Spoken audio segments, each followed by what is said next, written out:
Video and photo backlogs can leave you overwhelmed, exhausted, and burnt out. We've been there, and our fears of outsourcing stopped us in the past. Can you find an editor as invested in your brand as you are?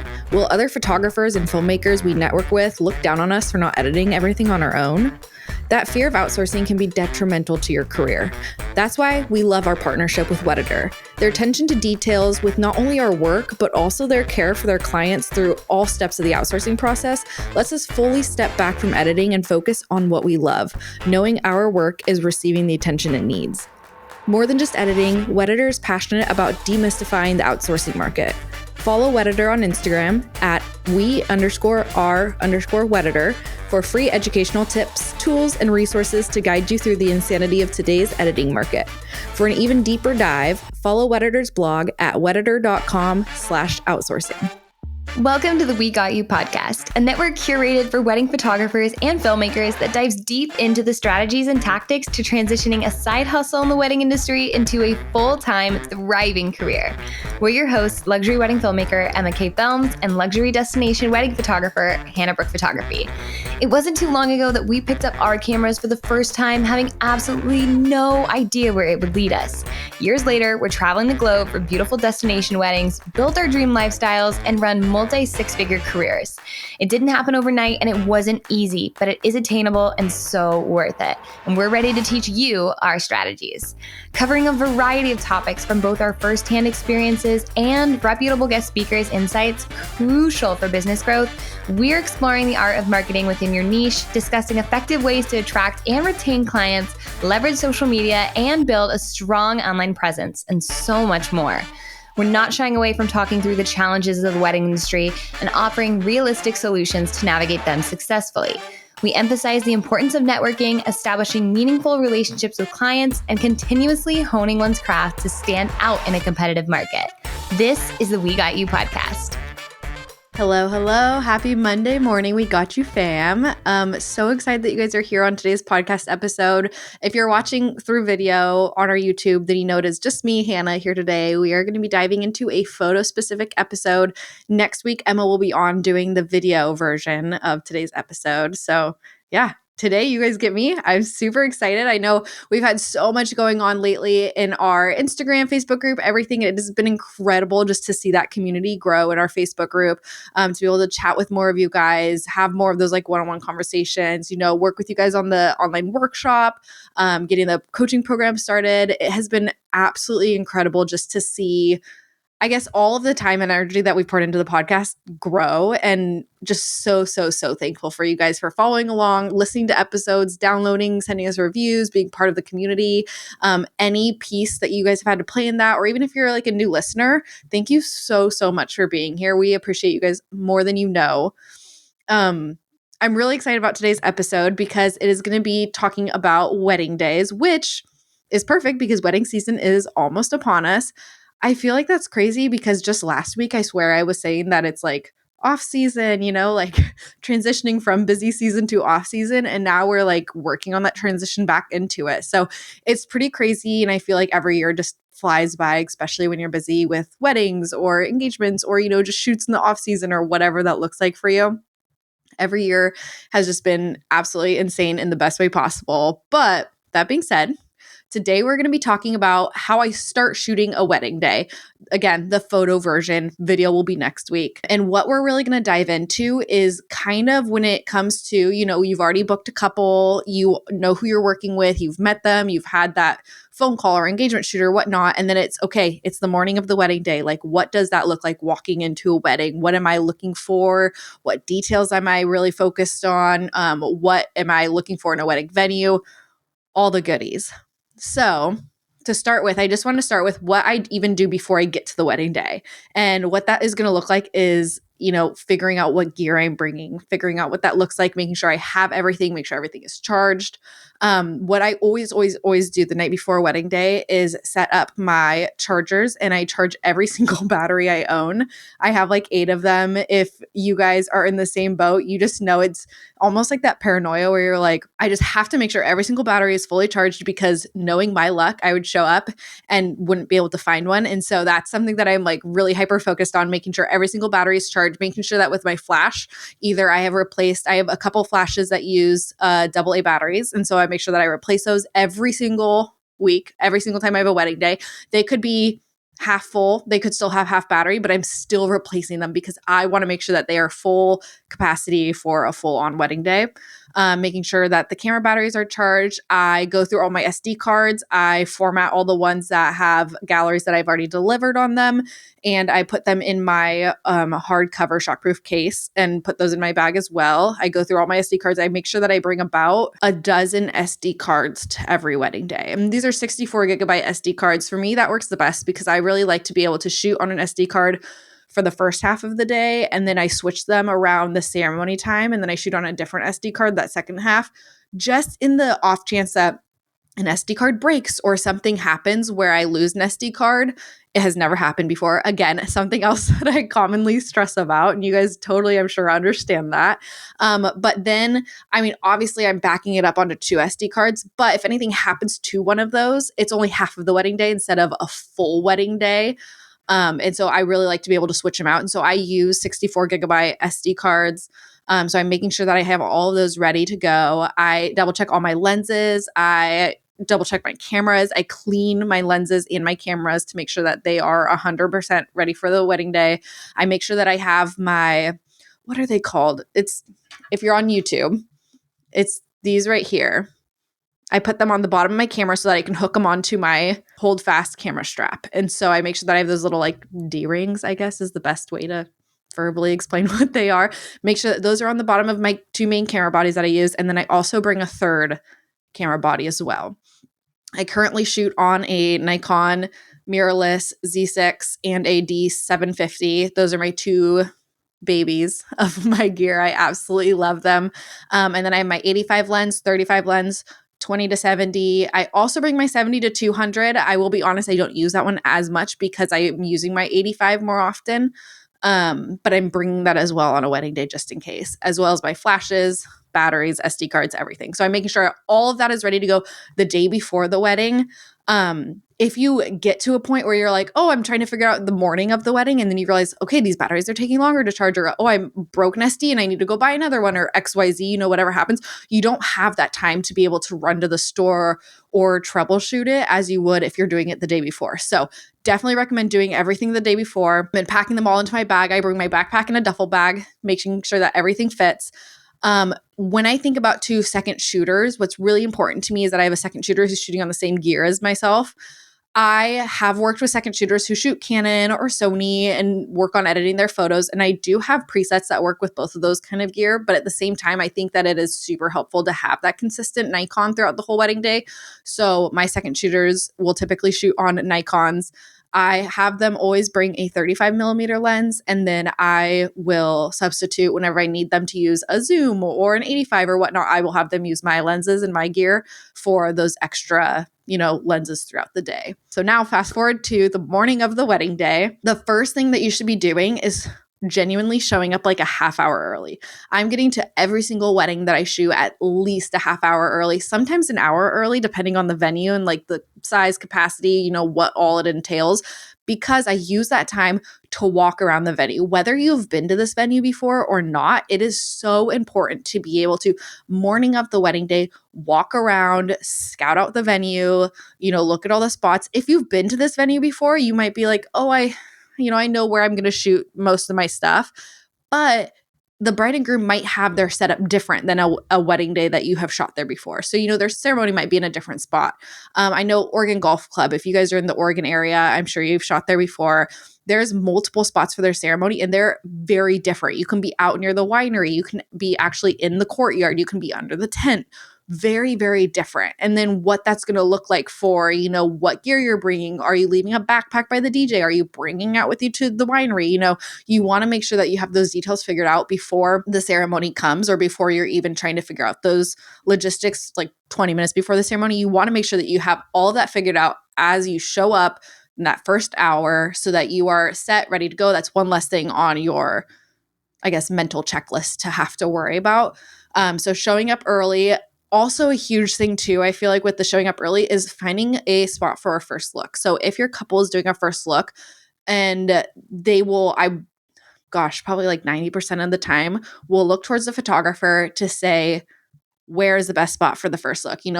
Maybe it's raining, maybe it's cloudy, maybe it's sunny. Like, being able to scout the venue beforehand and know where the light is going to be, what is going to be the best look, what's going to be the best background, is so important, especially when your clients ask you, because oftentimes, I'm not going to lie, that's one of the first questions that the bride will ask me is, I'll say hi to her, give her a hug, ask her about wedding stuff, and then she'll be like, hey, we need somewhere for the first look. And so being able to know that and share that with her, and even ask, do you guys have a preference? What do you think about here? Maybe you have 2 spots in mind, but being able to share that and show that you are prepared and you can guide them through a wedding day will definitely put them at ease, especially since there's just so many nerves before the wedding day. So I would say that that's genuinely like the first most important thing is doing your gear check, make sure everything is ready. Second most important thing is to show up early. There's so many benefits to showing up early. And I will say a lot of people I know will be like, well, that time's not allotted in the timeline, or I'm not being paid for it, so why would I show up?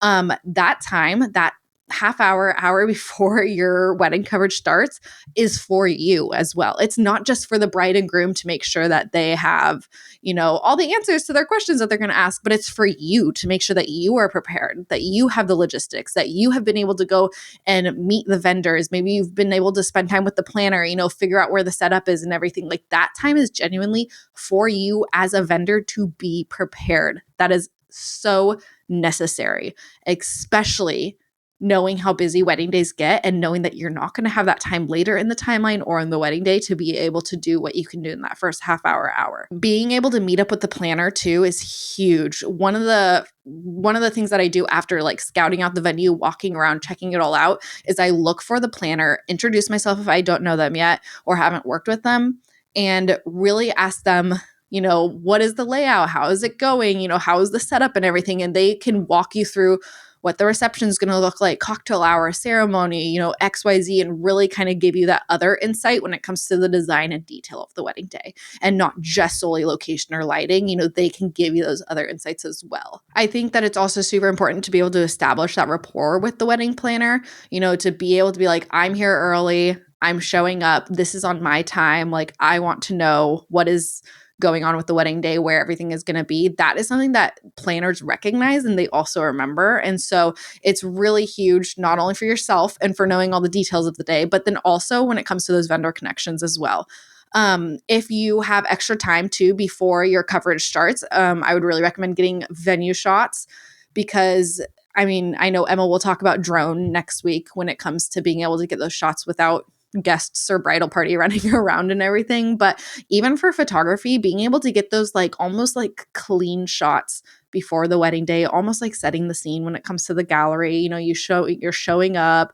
It's almost like through the eyes of the bride and groom, the wedding party, everyone's showing up, and okay, this is what kind of that start of the day looks like, is really beautiful when it comes to telling the story in a gallery. And so being able to get those venue shots, getting shots of the planner setting up, getting shots of the florist setting up, those are also very incredible, because the bride and groom have picked those vendors for a reason. They love those vendors for a reason. They're at their wedding day for a reason. So even adding those to the gallery is amazing for the bride and groom, also for your vendors. Another great way to create that connection with your vendors, because then they're getting photos of themselves working that they are able to share and everything with their audience, and almost like a third-party marketing for you.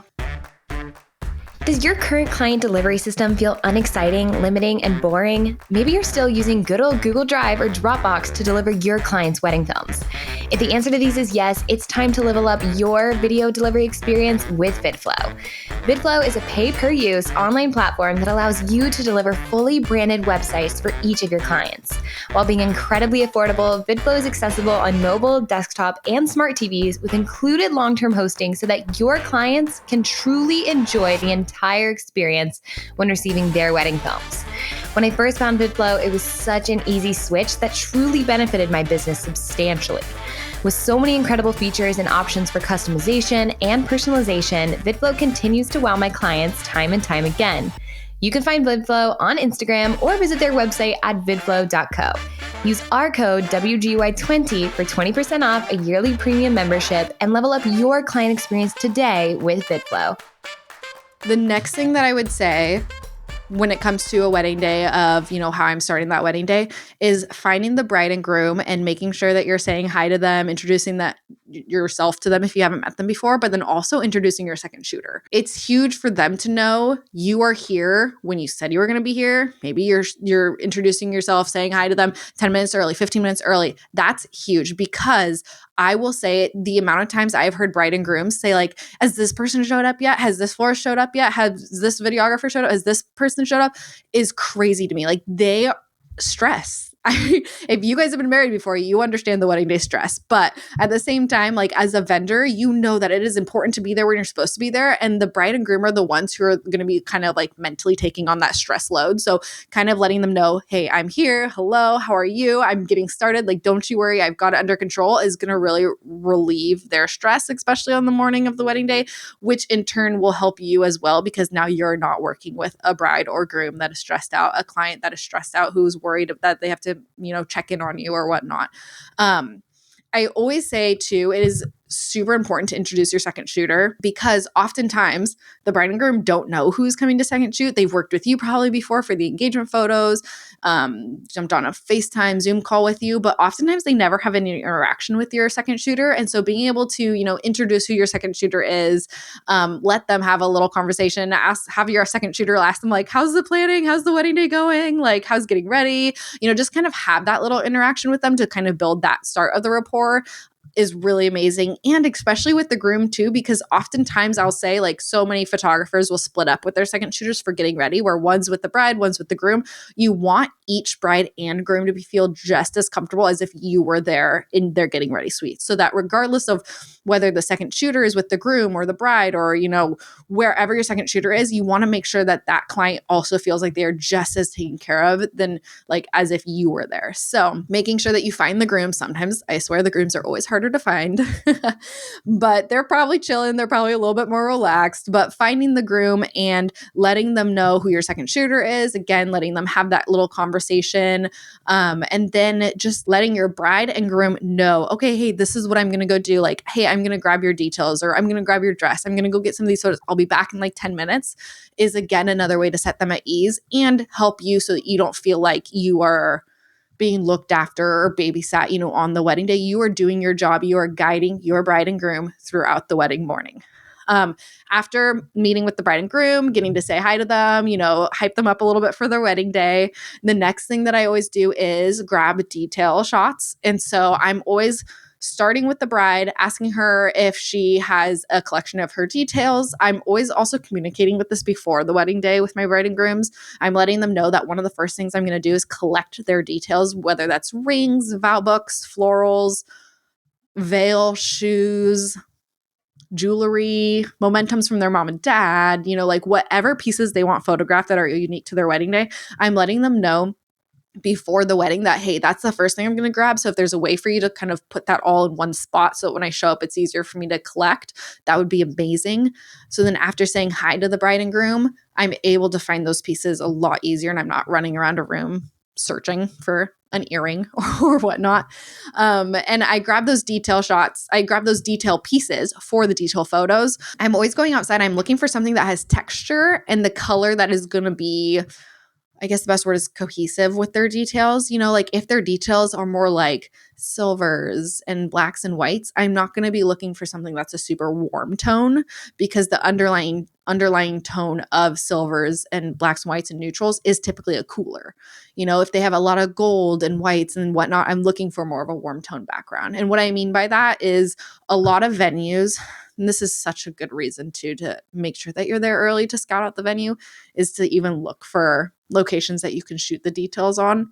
But some venues will have like really pretty slabs of rock, maybe wood, really pretty tables, maybe some glass, like a glass side table. You're looking for something that you feel like you can set up their details and it look really beautiful and kind of a unintentional intentional piece of the wedding day. You don't want it to look crazy pose where everything's exactly in line with each other, but you want it to look like, okay, this is where these details are supposed to be. If it's these gold colors and warm neutrals and you're laying them on this really beautiful like piece of wood, maybe that's outside, maybe it's like a buffet table, maybe it is a side table, maybe I've even used the ground before.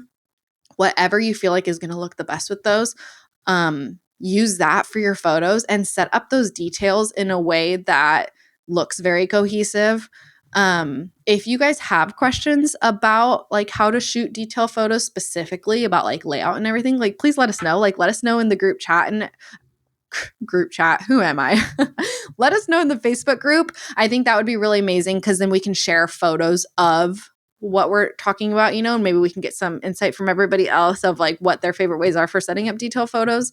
But I really would say that the background of what you're using for the detail photos makes the world of a difference.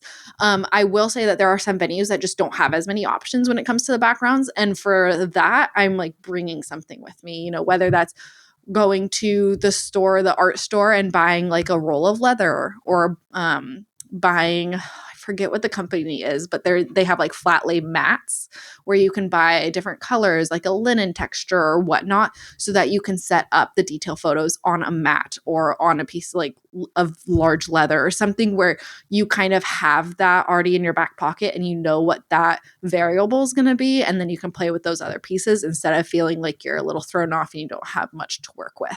I feel like we're diving into so much. So I just wanted to recap real quick the things to look for when starting shooting wedding day. 1, gear checks, making sure that you're getting everything packed and know where it is, know that it's fully charged, ready to go. 2nd, getting early to the wedding day to talk with vendors, build those relationships, that rapport, and really check out that venue and scout locations, whether you've been there or not. 3rd, introducing yourself and your second shooter to the bride and groom, making sure that you guys are getting that FaceTime with them early in that morning.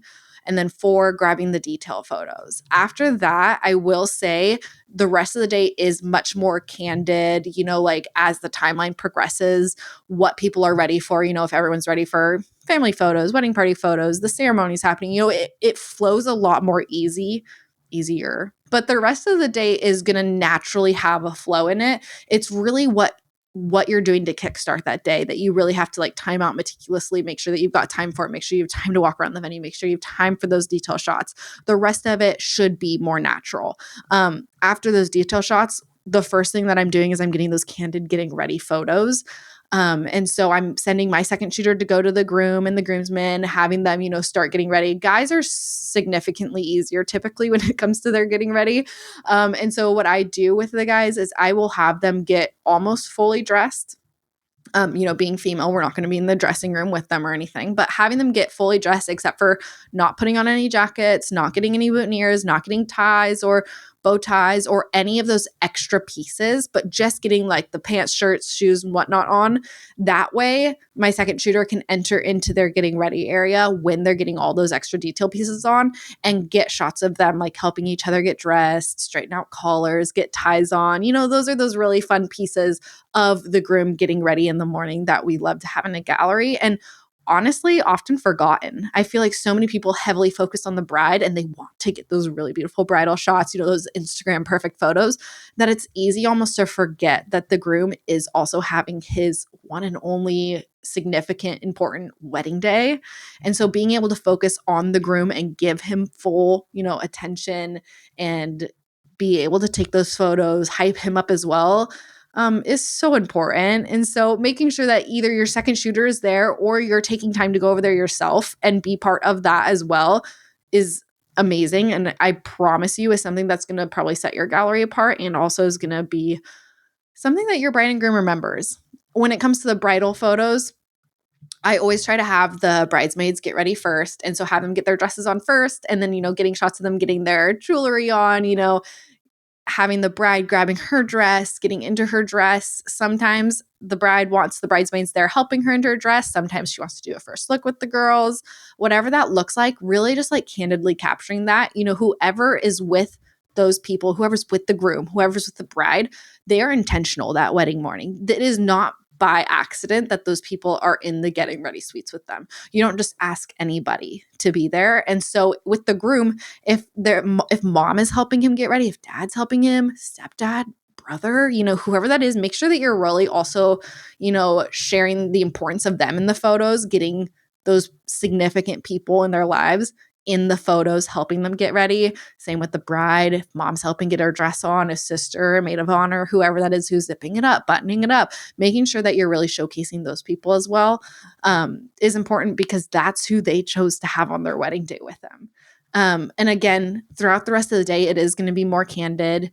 From this point on, where your first look is going to be, because you've already, if they have a first look, where that's going to be because you've already checked out the venue, you've already scouted it, you've already looked at locations, where wedding party photos are going to be because you've already looked at the venue, do you guys sense a theme? You've already scouted, where there's going to be the best backdrop, what the lighting looks like, whether it is raining or sunny, you know what to anticipate with the weather because you've been there early scouting the venue. I cannot stress that importance enough. And, we all say too, your venue makes such a big difference when it comes to your wedding photos. You could have the most expensive photographer, the expensive details, but if your wedding venue is a red barn, it's going to change the entire look of your gallery. You could have a less expensive photographer, details, dress, everything. But if your venue is this like very gorgeous, like all white mansion, whatnot, I don't know, take your pick on what it looks like. Your photos are going to look significantly different because of the setting that they are in. It will completely change when it comes to the colors of the venue and, the colors that you're surrounded by.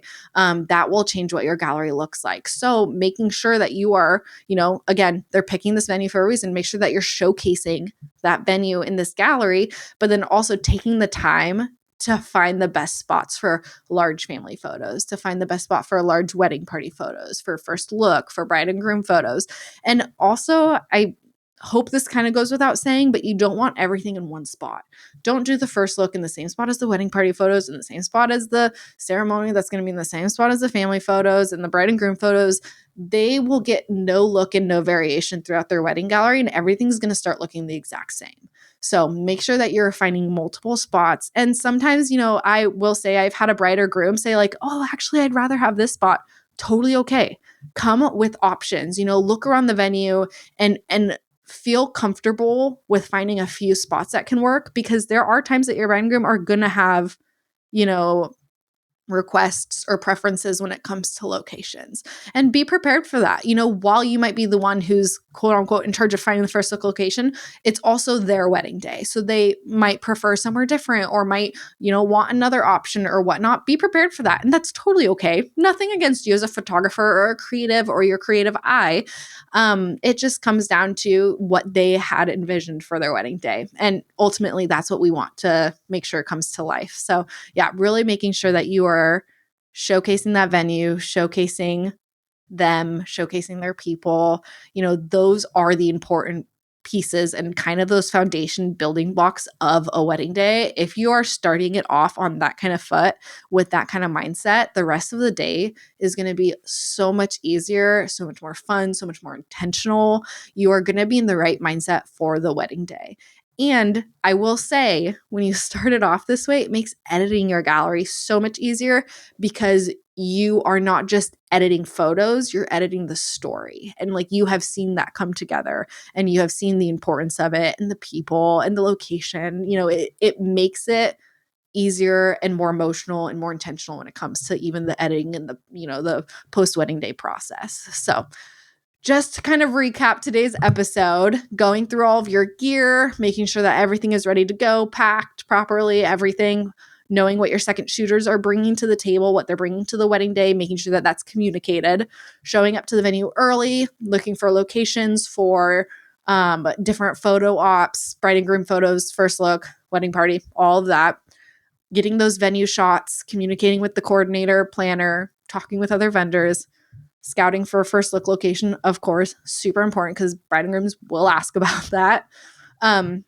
Introducing your second shooter to the bride and groom, making sure that you guys have that FaceTime as early as you can with them, grabbing all of the details, what you're looking for when it comes to details and kind of how to troubleshoot if there's not a lot to work with at the venue, and then kind of getting the candid rest of the day and intention with the wedding day. But yeah, wow, that was so much. And I hope that you guys, I really genuinely hope that some of that helped you guys with wedding days, especially knowing that we're kind of slowly maneuvering back into wedding season, warmer weather, people getting married, all of the hype of those days. I hope that there's a little bit in here that helps you guys. If you guys have any questions at all, and especially like with detail photos, if you're like, I don't really know how to work with that, please let me know in the Facebook group. Would love to share some more details and tips and everything with you guys. But yeah, other than that, I hope you guys have a great rest of the day and cannot wait to see you guys next week on the We Got You podcast. Thanks for listening to another episode of the We Got You podcast. We would absolutely love it if you could take an extra minute to leave us a review and let us know what you think. DM us a screenshot of it and we'll send you a coffee on us. If you want access to an exclusive community, rad freebies, giveaways, and wedding referrals, then join our Facebook group today. Also, if you aren't already, subscribe to our YouTube channel and make sure that you're following along on Instagram at WeGotYou_podcast to stay up to date. We'll see you next week on the We Got You podcast.